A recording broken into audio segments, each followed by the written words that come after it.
Brad and Todd, do you want to take the screen? Can everybody hear us? Good. Hi, everybody. Welcome. We're excited. As Patrick, may have alluded to, this is kind of a first for us to lead a workshop through Zoom. We are really glad to have you all here, and we're going to try to not screw this up and be bumbling idiots and get through this. So kind of bear with us if we do make some mistakes. Yeah, and as we start, I guess we'd really like to say thank you to the Friends of the Park, not just for inviting us to be one of their programs, which is we see as a very nice honor, but thank them for what they do for the park and the community. And we see it because we're out there a lot, and we see how much people are appreciating a lot of the things that are obvious, like the playground, and things that maybe aren't as obvious, like litter pickups, because the place looks good. One of the things that I noted, I happen to be on the West Michigan Tourist Association board. One of the things that I noted at a recent meeting, they were talking about an increase of litter at the parks. And I said, well, listen, one of the things that my wife and I, we've been on the COVID trails left and right, hiking up a storm, and we're normally the people sticking that pop can or wrapper in the camera bag or pocket or whatever. But we got pretty gun shy in the age of COVID. So unless we had come equipped with plastic gloves and a garbage bag, we were just leaving stuff we saw. So the moral of the story is that if we still would like to take out more than we brought in, but we need to be prepared. And I'm an old Coast Guardsman. The motto is Semper Paratus, always ready. So all you trail hikers out there, whatever your comfort level is with picking stuff up, if you're not that comfortable, then carry your gloves and bags. One of the things my dad and I are often asked wherever we're traveling in the state with our cameras, or Rachel Gaudette, our manager, who now is one of our shooters with us. So three of us travel all over, and people will commonly ask us, where's your favorite place to shoot in Michigan? And without hesitation, I'll say Ludington State Park. And I'll say, I'm a little biased. I've lived here all my life and I love the park. We've done a book on Ludington State Park in the past and spent a lot of time out there, but it is truly what we believe the best Michigan has to offer. And sure, there's other beautiful places in Michigan. We love Munising and Lake of the Clouds and a lot of places in northern Michigan, but the beauty of Ludington State Park, as you all know, is it has a bit of everything.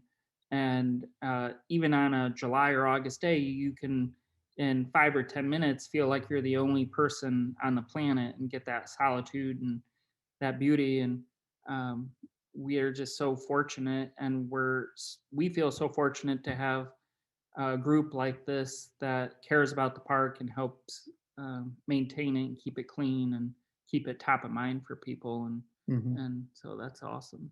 Yeah, and that people like Friends of the Park type people that thought in the way that you folks do, almost 100 years ago, had a vision for preserving that as a nature preserve for the public to enjoy, and to also help with tourism in Ludington, and that eventually became Ludington State Park. And so we are just all more blessed than we know, because other people thought about preserving and setting aside for others for eternity. Earlier, Patrick had mentioned the chat function on Zoom. We're not going to look at that until after we talk. So we're going to talk a bit about a few photos, give a few photo tips, and then we're going to show a new 8-minute movie that Hannah, one of our full-time employees, she just made this week for us. So it's photos that Rachel, my dad, and I have taken throughout our career. So there's some Goldie Oldies and some new images in there as well. And then after we show that movie, then we will open it up to questions. And at that point, we'll try to also be looking at the chat area of Zoom, but we won't look at that until Mhm. for a little bit. And one of the things that I would just say, you know, when we did this book, Ludington State Park, Queen of the North, and we published that book in 2008. We did most of the shooting in 2007 and early 2008. And, you know, we thought we knew the park, like all of us, that really love the park. We get to thinking we know it, but we found out, even though I had grown up picnicking and hiking and doing all those things at the park, and Brad did the same. We found out we didn't know it near as well as we thought. You have to put your hours in and put some miles on the trails, and you have to get intimate with the park, and we did that in that year. But that doesn't mean that we got everywhere and saw everything, or that we were in every place at a magic moment, but we did our very best. And I was very much reminded of that year in 2020 because it was during the COVID. Our gallery was shut down for almost 3 months. So many people were not working. A lot of local folks were getting out to the park more than ever in that time of year, you know, in the spring, summer. And again, I got more intimate with the park, and Brad did too. And my wife and I, we just did an awful lot of hikes out there, and never failed to see something that was beautiful. Didn't always come away with a great picture, but we did make during that year, we did make a fair amount of images, most of which we haven't published and we're keeping secret. And any of them that at least were going to be in my 50-year retrospective book, which will come out. But we do want to share a couple pictures from the park that we have taken this year. And so just one of mine to just kind of Share the screen. yeah, one of mine to talk about just how we just one example of a magic moment at the park, and Brad will do the same, and we can do Brad's first. So I'm going to try to share the screen and show you. Give me just a second.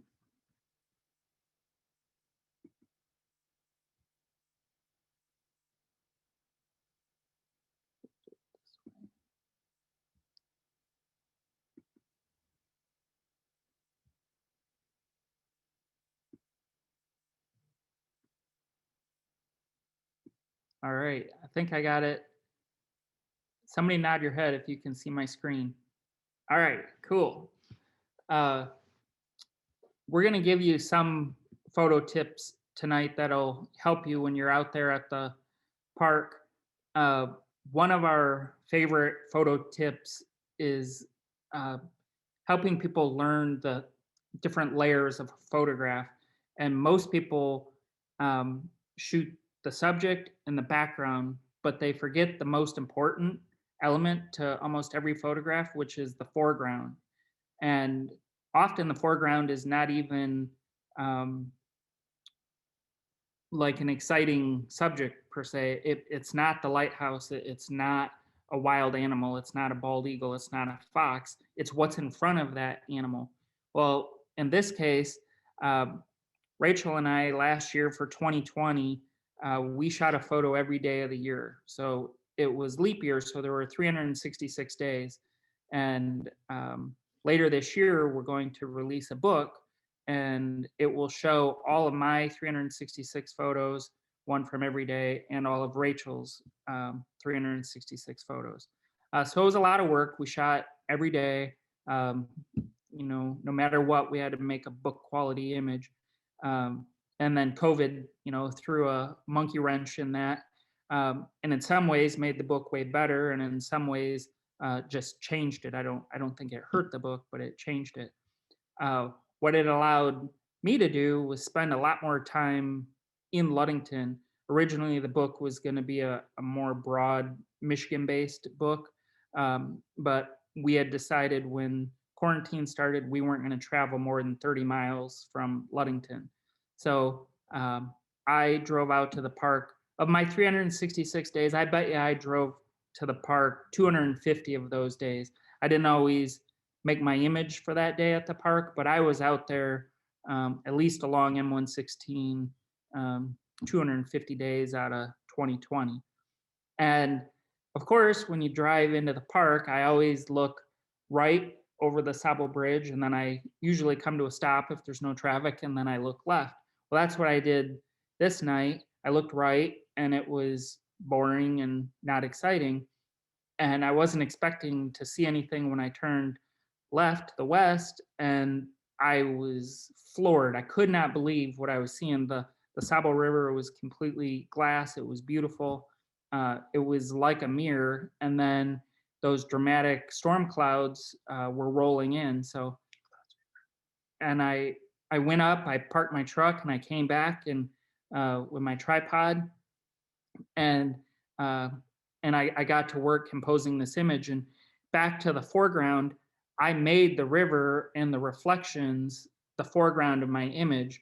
And if you look at the image, the water outside of the outlet is actually like this almost neon turquoise green. And I could have put the big lens on because that was very unique, just the way the light was hitting it. I don't know if I'd ever seen the water that green, but I thought, nope, I'm going to make that just a small part of my photo, and I'm going to make this foreground with this reflection really the subject of the photo. And knowing that with long exposures and good digital cameras today and a really good tripod, that reflections end up looking more colorful and more vibrant than the actual clouds. So I knew the clouds would kind of be almost like a Smurf blue, but I knew that river would be just a beautiful dark blue and black with some silver in it. So even before I shot the photo, I was pre-visualizing what it was going to look like. And that comes with experience and just time doing it. Beauty of a digital camera, I shot my first exposure and it was the correct exposure. And this is pretty much exactly what it looked like on the back of my camera. Again, the water is darker and more kind of more moody than what the sky was, but that's exactly how it looked in reality. And because it's a 1.6 second exposure, in that 1.6 seconds, the water moved a little bit, and that movement actually got rid of all the ripples or almost all the ripples. And again, that comes with experience. I knew that would happen, and it would make it more reflective and dreamlike than it actually did, and become that incredible foreground that I needed to make a strong layered cake. So I got the foreground with the river, the middle ground with that beautiful Lake Michigan water, and then the background, of course, that killer sky. So that's just kind of getting into our minds how we think and how we tick. And sometimes with 366, you had to shoot multiple times a day because you didn't know if you had a winner. On this night, it was beautiful because I got that feedback on the back of my camera, and I knew I had the shot, and I could just enjoy the rest of the moment, pack my stuff up, and go hang out with my kids. So it's nice when that happens, and you can feel confident that you got it. Well, just to reiterate what Brad said just a little bit for you all, he was talking a lot about foreground, middle ground, background, a layer cake, a 3-layer cake. Most people shoot 2-layer cakes, and they, as Brad said, they don't feature or they leave out or don't emphasize the foreground. You need to have, and especially if you're using your wider angle lenses, something needs to be close to your camera. Doesn't have to be the subject, but as you get more and more into your photography, you'll learn that very often, as Brad did there, actually making that foreground the subject makes a much more exciting original photograph. And then the one thing I just can't resist saying about this, one of my very favorite concepts that we teach in our 2020 vision workshops, which have 20 concepts and many sub-concepts, but of the 20 concepts, one of my favorites is called clouds are your friends. And only if they're in the right places. And at the right time. But we chase those clouds. So Now we're gonna click on one of my dad's images, and before I do, he alluded to this, but he has a new book that we are working really, really hard to meet our press deadline. But it's gonna be called Todd Reed, 50 Years Seeing Michigan Through a Lens, and we can show you it right here. And he was holding up a dummy version there. But this is what the book's going to look like. And it's going to be 384 pages. It's 12 inches square. And in that book, there are going to be close to 100 brand new images that my dad shot in 2020 that nobody has seen. And as he said earlier, several of those, maybe more than a quarter, maybe a third of them are from Ludington State Park or along M116 there. And we're going to show you one of those. So nobody has ever seen this image that we're about to put on the screen. You get the first view of it. And now I'll let him talk about it. I know what's the name of that image? Oh, I don't know. Well, you know, the Neowise comet had a lot of intrigue for a lot of us this year. And we had some beautiful weather in July when the comet was peaking. A lot of times we're out shooting stuff like that in really, really nasty weather. So it's nice when comets and northern lights show up on a nice summer night. Brad and I and Rachel Gaudette, we hiked to Big Saba Lighthouse. And Julia. Oh, and Julia, Brad's daughter, who is also a shooter. And we just had a marvelous night. And what I would say that we were all shooting, we all had our own ideas for photographing the comet. And one of the things that that I've always done and Brad does, and when we do our workshops, we don't tell you where to stand. We don't, your taste is your taste, your vision is your vision. We'll kind of help you as you start to approach it on how do you, you're excited about something, you have a vision for something. How do you maximize that vision? How do you get the maximum impact? How do you tell your story that you think you want to tell the best?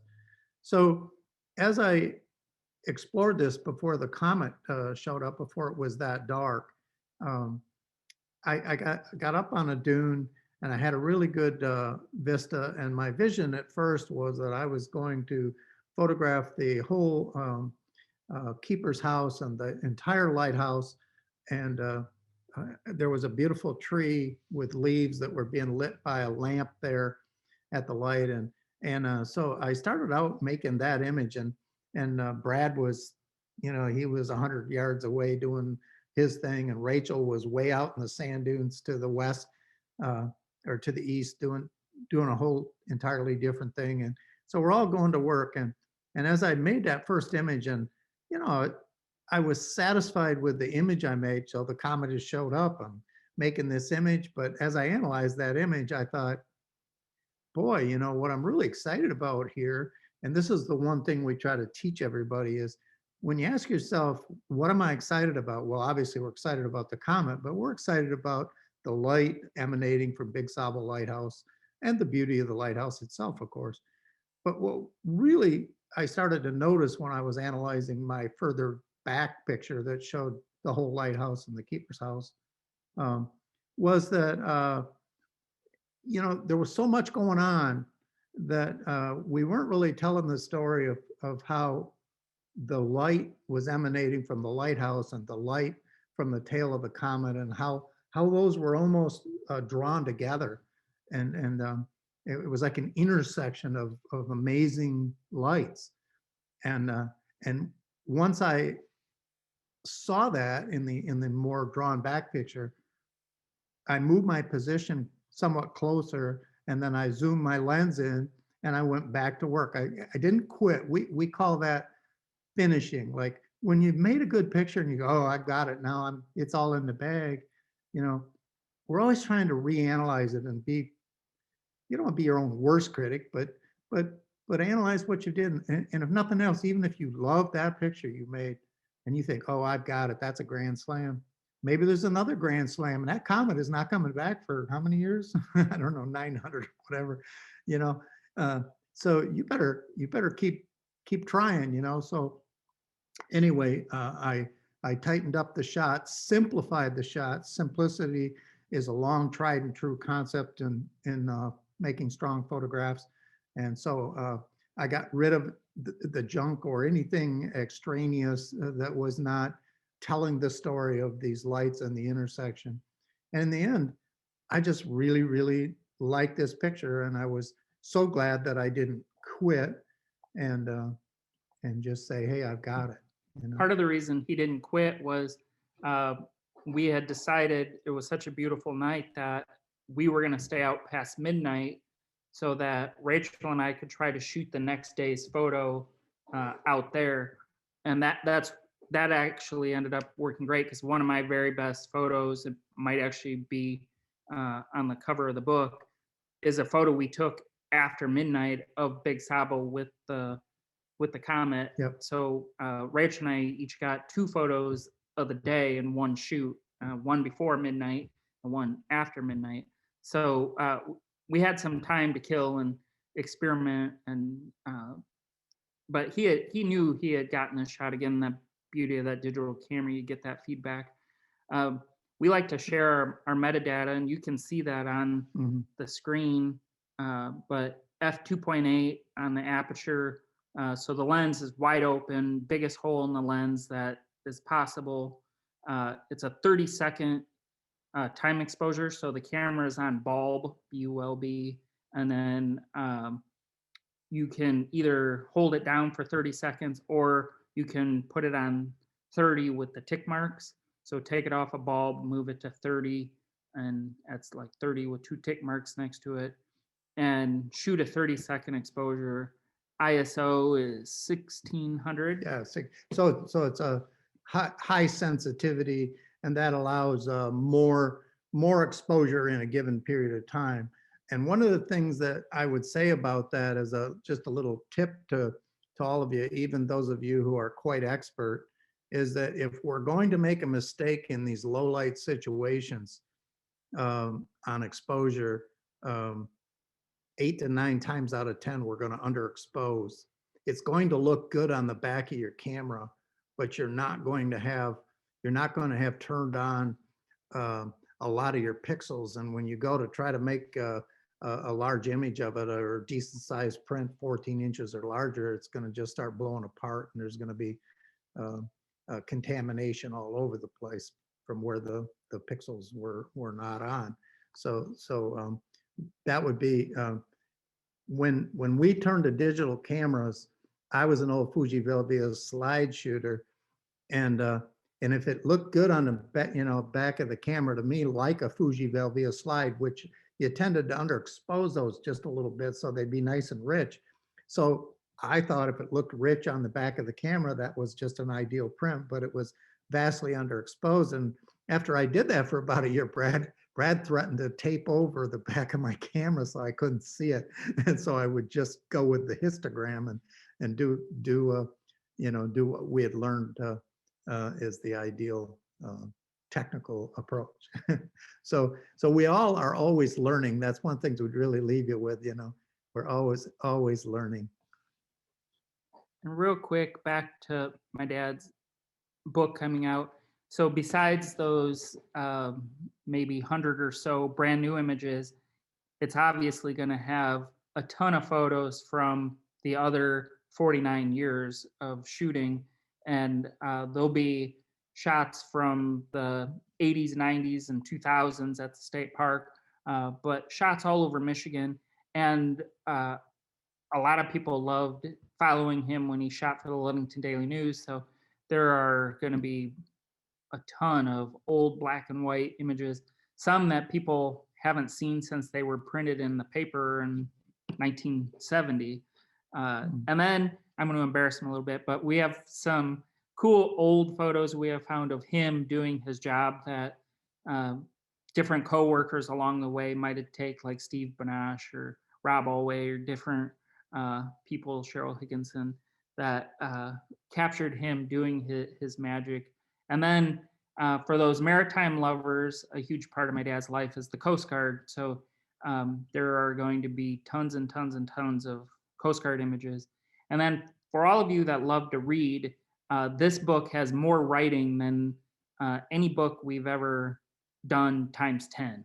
So that's why there's 384 pages, because we have so many photos and so much writing to fit in. And a lot of that writing is stories behind the photo. So not our normal short 5 to 6 sentence caption. Some of these are a little, I don't want to say novels, but they're quite extensive stories behind the images. And I'm going to tell you, when you read this book, I promise you, you will cry. Every time we've been proofreading this book, Rachel and I and editors that we've hired, our chins start quivering, and it's really moving. So enough about that, but it's pretty awesome.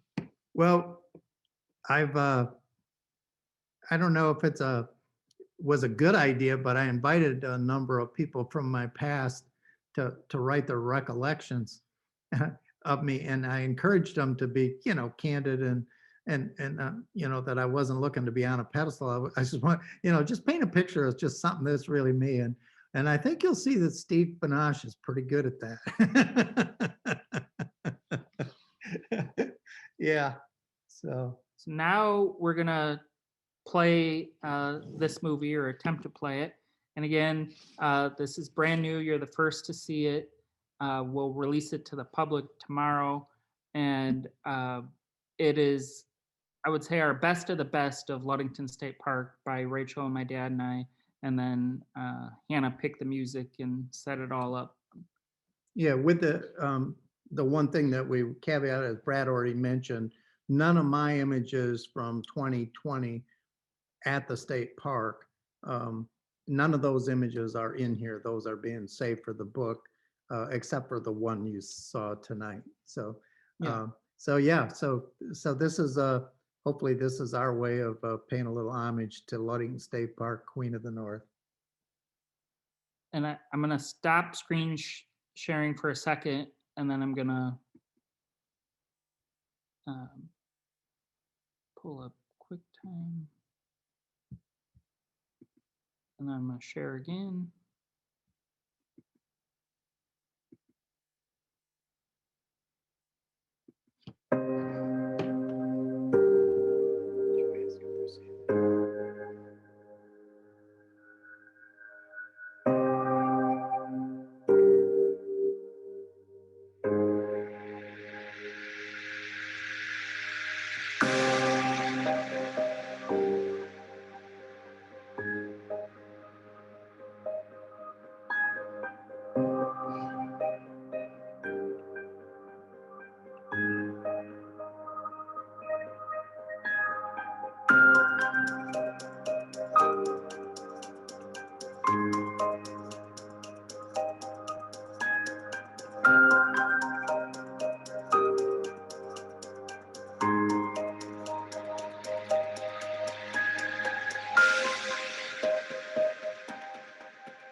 All right. Well, that was the movie. Give me a thumbs up if you can hear us. Cool. Thank you. Yeah, we poured our heart and soul into making those images, and the park just shines. It makes our job very easy, having such a beautiful place in our backyard. We're very blessed. Yeah, and it's a good time to say thank you to Jim Galley and Alan Werneth and all the wonderful people that have done so much to preserve and protect the park. Mike Mullen, others before them, and Ralph Morrell, people that over time really have done so much, along with the Friends of the Park. And in that regard too, we've had great cooperation from the park in being able to just access and do what we do. So we are most appreciative, and we would like to say thank you. And we love questions, so we've got time for questions. So I'll start out. There is a question in the chat, but I'm curious, especially Todd, when you talked about how you're, the 50 years and when you first started in terms of photography, as we look at the images, how many of your images are post-processing? Or maybe the reverse of it is, how many of the images you guys, take that you go, okay, I just got the image. There's nothing that I'm going to try to do after the fact to enhance this. Well, the answer to that, Brad is more succinct at this, but the answer to that is every image is post-processed, just like it was back in the Ludington Daily News film days when we developed our film and we went in the dark room, got the enlarger set up, put the film in there, and then if you were an amateur, you would push a button and out, given amount of time, light or dark, that was your print, and that was called basically in technical terms was called a basic exposure print. Well, no darkroom printer worth their salt did that. If you were a student of Russ Miller, you learned how to dodge and burn and do more finger puppets and block light and add light and add impact and feeling and printability for a newspaper press to your images. And so then along comes digital, and we shoot in what's called camera raw. So we do not let the camera do the finished processing like most people do with their digital cameras. If you just shoot what's called a JPEG, the little computer in your camera uh, makes its mind up of what's going to optimize that picture, and it spits it out. And you can customize some settings in your camera to adjust some of that. But we shoot in what's called camera raw, and then we go in the darkroom, or not the electronic darkroom, and we do the processing there. And I'll let Brad speak more to that. Yeah, we use, we always update to the newest Photoshop. So I think I'm running Photoshop 2019 because my computer can't handle Photoshop 2021. And we use Bridge, which is our file browsing software, which is the program you could see when we were showing you our images. And so between those two programs, we do the vast majority of our work in those. Then to make a movie, like you saw, we use Final Cut Pro, which is one of the programs they use to make Hollywood movies. And then for our books, we use InDesign. So those 4 programs are where we spend our time every day. And like for this book of my dad's, I think so far I'm up to 350 images, and we've had to digitize a lot of the old prints. So the prints he talked about that he made in the darkroom, instead of starting with the negative, he had put all that time into making a master print. So what I've done is photographed with the digital camera those master prints. So put them in up against a wall in a controlled light environment, and actually shoot a digital photo of those hand done darkroom prints. And so I'm living on a computer this year.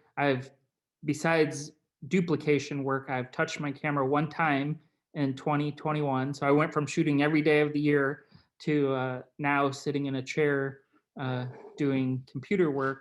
But it'll all pay off. And then as soon as we're done making his book, then we get to design and lay out our 366 book.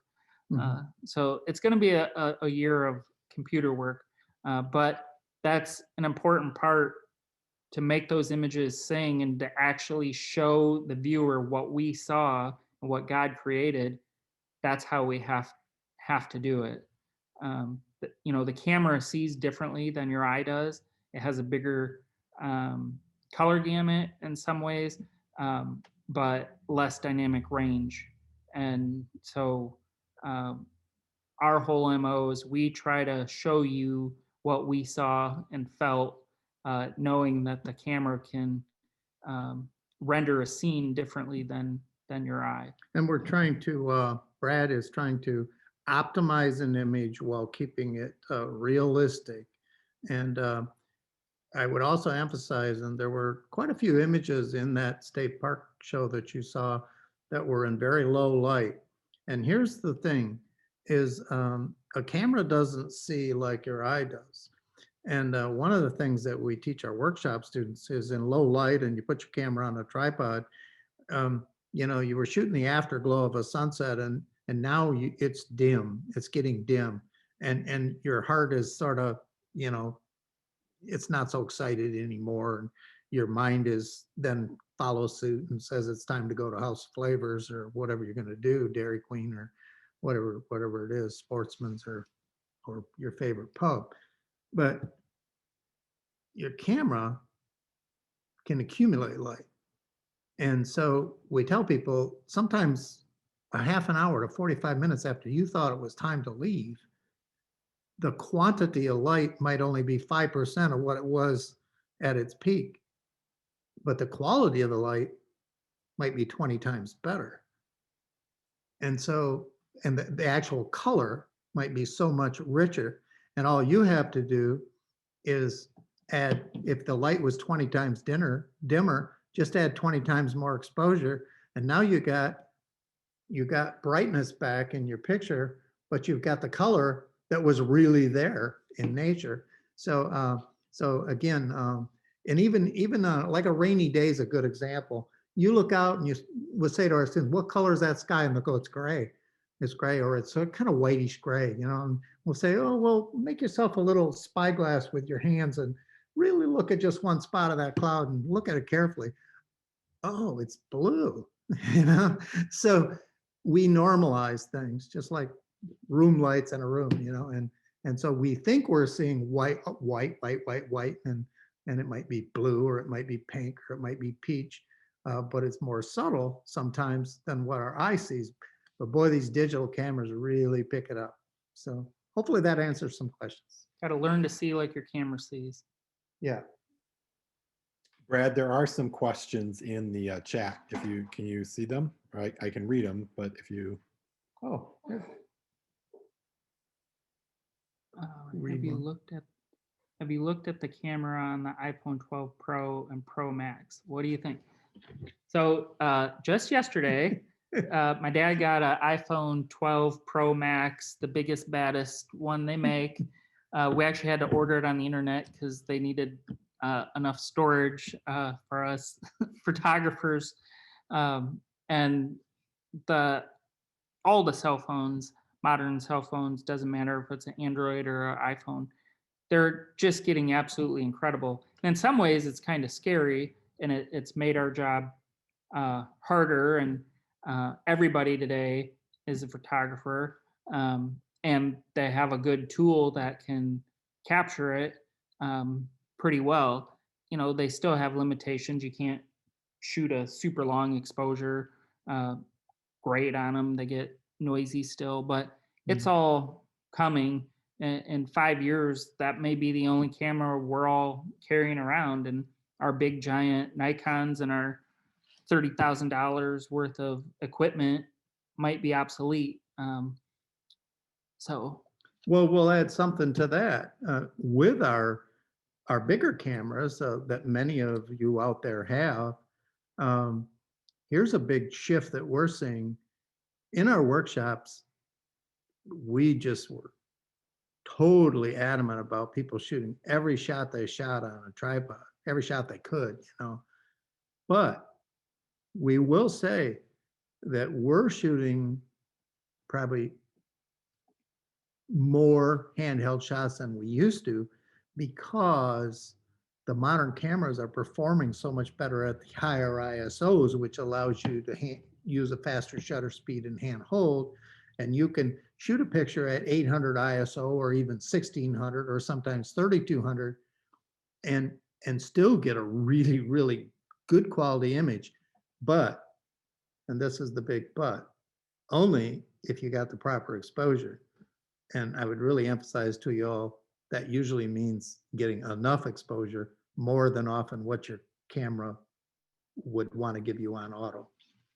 so if you're on full manual, and this kind of goes to Melody's question about low light and how to do that, we shoot every shot on full manual. And on full manual, when you push the shutter button halfway down, you get a meter reading. And if you were on auto, what that is doing is shooting that photo generally right at the center of that meter reading, right at 0, when the tick mark is right in the middle. That's what it deems average or correct. That is hardly ever where we shoot. So when we're on full manual, we're almost always pushing that little ticker to the plus side, or more exposure, more light. And in photography, you get more light by either more time or a bigger hole in your lens, or a higher ISO, one of those three.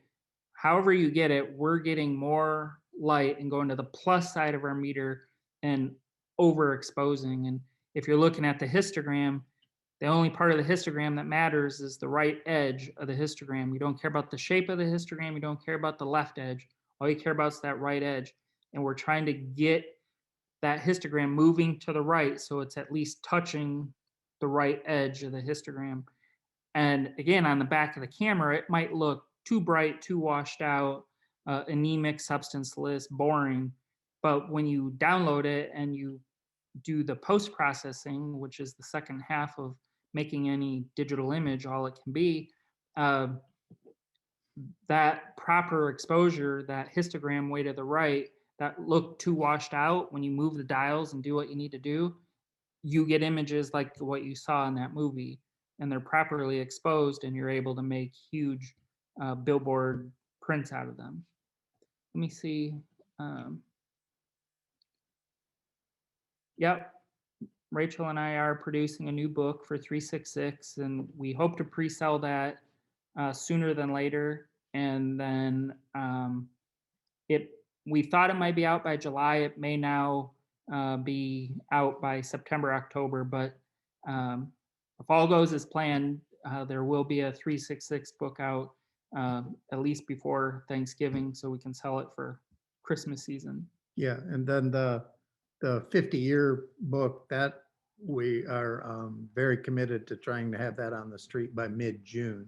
And we've already sold probably 150 pre-orders of the book. And we haven't mentioned yet, but with that book on my dad's, we're doing a limited edition package. And with that limited edition package, you get the same exact book, but what is limited edition is a print called Neowise. It's a picture of the comet, but instead of over Big Sobble, it's over the Ludington Lighthouse at twilight with Lake Michigan, and a million stars in the background. And we have printed 120 of those at 16 by 24, and my dad has hand signed and numbered those, and we will never print that image any other way than that. So there'll be a picture of it in the book, and then those 120 prints. And Rob at Timeless Picture Framing, the framer inside of our business, he custom framed each one of those with the same frame and museum glass to the highest standards. And then also you get a Yeti tumbler with our logo and my dad's God's light image, the lightning bolt with his signature. And you get a cool custom Christmas ornament shaped like a camera with Windswept, which is the cover image of the book on one side, and White Squall on the back side, which is the back image of the book. So, and that package starts at $1,100, and we've sold a number of those as well. So, enough for the sales pitch. Do you know much bracketing? Oh, do you do much bracketing or merging of images? No. Yeah. They are all one click of the shutter. We don't take two different exposures and merge them together. There's not a problem doing that. That's just not our style and what we do. We try to do it all in the camera. Yeah, and as Brad is reading that, when we say do it in the camera, the images that we are composing, we are trying to finish the borders of what is in our viewfinder. That is the image. That's it. I mean, and we are finalizing that, and we are very meticulously finishing the composition, building of that image right on the scene. We don't snap it off and then people go, oh, well, I can blow it up later, and so easy to do on the computer.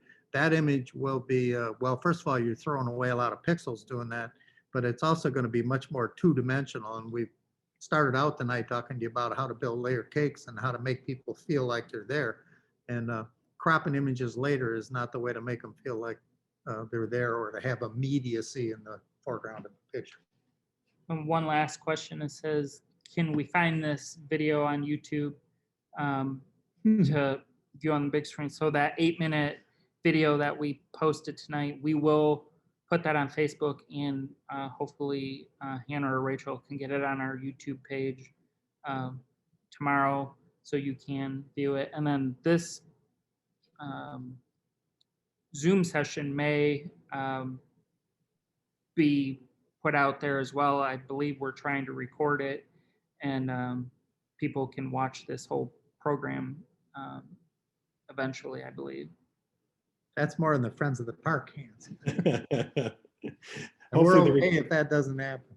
Hopefully the recording will work. But well, I'd like to thank you both for sharing with us this evening, as there's been numerous comments made about how great it was in terms of your comments and the content that you shared. And your love for the state park is certainly comes through in the images and all of your work over the many years. And so thank you for that as well. And thank you on behalf of the Friends. You've been a key supporter of not just, again, the state park, but the Friends group as well. And we certainly appreciate it. And I know the Reeds are going to be represented on the plaque for the new kayak launch, since you've made donations towards that as well. And so we very much appreciate that. And so I encourage everyone, if you see Todd or Brad or both of them out in the state park shooting, stop and ask them questions, because just like tonight, they're more than willing to share their expertise.